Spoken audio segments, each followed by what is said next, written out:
बिस्मिल्लाहिर्रहमानिर्रहीम। अस्सलाम वालेकुम दोस्तों आज हम बात करेंगे कि रिकॉर्ड की अहमियत टैक्स फाइलिंग के अंदर क्या है। जब भी आप टैक्स रिटर्न्स का कोई काम करना चाहते हैं या टैक्स रिटर्न्स को एज ए करियर परसू करना चाहते हैं, तो सबसे इम्पॉर्टेंट चीज़ होती है कि क्लाइंट के साथ मीटिंग कैसे की जाए और क्लाइंट जो है वो हमारे से सेटिस्फाई भी हो जाए। क्लाइंट की सेटिस्फेक्शन के लिए ये बात बहुत ज़रूरी है कि जो रिकॉर्ड उसका रिटर्न फाइलिंग के लिए ज़रूरी है वो आप उससे ज़्यादा जानते हों और उसके देने से पहले उससे मांग भी सकें।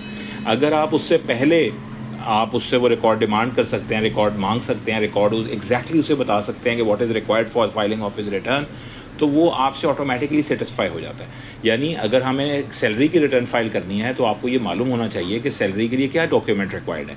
अगर सैलरी की रिटर्न आप फाइल कर रहे हैं तो आप उससे सैलरी स्लिप मांग सकते हैं। अगर आप सैलरी की रिटर्न फाइल कर रहे हैं तो टैक्स डिडक्शन सर्टिफिकेट मांग सकते हैं कि भाई तुम जिस इदारे में काम करते हो क्या उन्होंने तुम्हारा टैक्स तो नहीं काट रखा। अगर काट रखा है तो सैलरी स्लिप भी भिजवा दो और साथ जो टैक्स डिडक्शन सर्टिफिकेट है वो भी भिजवा दो और साथ अपनी बैंक स्टेटमेंट दे दो। तो दीज 3 डॉक्यूमेंट्स अगर आप क्लाइंट से ख़ुद मांग लेंगे तो क्लाइंट वुड बी सेटिस्फाइड कि एटलीस्ट दिस पर्सन नोज़ कि मुझे कौन से डॉक्यूमेंट इस रिटर्न फाइलिंग के लिए चाहिए।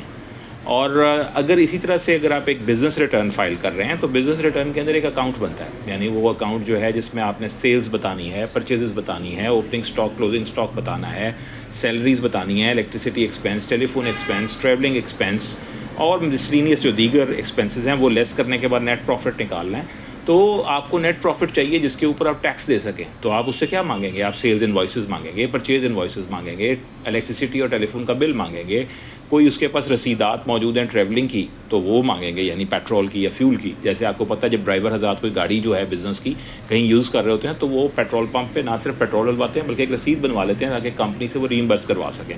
तो इस तरह की रसीदें आप उनसे मांगते हैं, सेल्स इनवॉइसेस, परचेज इनवॉइसेस, बिजली के बिल और टेलीफोन के बिल और उसके साथ साथ और जो दीगर अखराजात हैं उनकी रसीदें।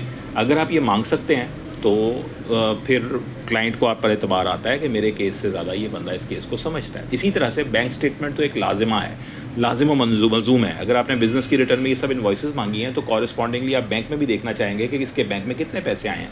अगर एक बंदे के कारोबार जो है उसमें उसका नेट प्रॉफिट शो हो रहा है 10 लाख रुपया और उसकी जो बैंक स्टेटमेंट है उसमें 1 करोड़ रुपया पड़ा है, तो आप उससे पूछेंगे कि भाई जो 90 लाख रुपया इजाफी है कहाँ से आया?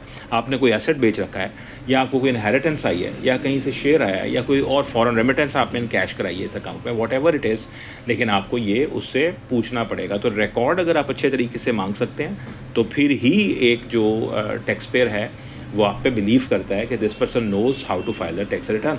इसी तरह अगर आपकी एक प्रॉपर्टी इनकम आप रिटर्न फाइल कर रहे हैं तो प्रॉपर्टी इनकम क्या होती है? रेंट की इनकम किसी शख्स की, तो आप उससे रेंट डीड मांगेंगे, उसकी बैंक स्टेटमेंट मांगेंगे और उन दोनों चीज़ों से आप उसकी प्रॉपर्टी इनकम को गेज करेंगे। इसी तरह अगर आप कैपिटल गेंस यानी वो प्रॉपर्टी जिसमें किसी बंदे को मुनाफा हुआ है, यानी होल्डिंग पीरियड जो है, किसी कोई शख्स जो अगर 5 से 6 साल प्रॉपर्टी अपने पास रखता है और उसमें बार बार एक प्रॉपर्टी को बेचता है, ख़रीदता है, मुनाफा कमाता है, तो एफबीआर उसको इस तरह से लेता है जैसे ये शख्स जो है इससे बिज़नेस कर रहा है, एक मुनाफा कमा रहा है। कैपिटल गेन में उसको टैक्स कर दिया जाता है ऐसे शख्स को जो 5-6 साल के दौरान बहुत बार प्रॉपर्टी ख़रीदे भी और बेचे भी, उसकी सेल प्राइस में से कॉस्ट प्राइस को लेस किया जाता है और जो पीछे गेन बच जाता है उसको टैक्स कर दिया जाता है।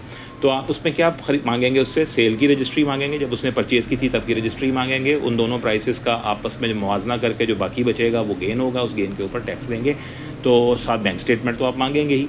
तो इस तरह से आपको कैपिटल गेन का रिकॉर्ड पता लगेगा कि इसमें मुझे क्या चीज़ें चाहिए, सेल की रजिस्ट्री, जब परचेज़ की थी तब की रजिस्ट्री और बैंक स्टेटमेंट। इसी तरह से जो अदर सोर्स इनकम होती हैं उसके आप डिटेल्स जो हैं वो एक अपने क्लाइंट से अगर पहले मांग सकते हैं और उससे गाइड कर सकते हैं कि ये रिकॉर्ड क्यों ज़रूरी है, तो आपको रिटर्न फाइलिंग में बहुत सहूलत रहती है। तो रिटर्न फाइलिंग के लिए सबसे इम्पॉर्टेंट चीज़ जो है वो सिर्फ फ़ाइल करना नहीं है, बल्कि उस फाइल करने के लिए जो रिकॉर्ड आपको चाहिए वो रिकॉर्ड मंगवाना भी एक ज़रूरी उसका हिस्सा है जो आपको पता होना चाहिए रिटर्न को फ़ाइल करने से पहले। इसी तरह की किसी और बात के साथ रिटर्न के हवाले से फिर हाज़िर होंगे और अपना ख्याल रखिएगा। अस्सलाम वालेकुम।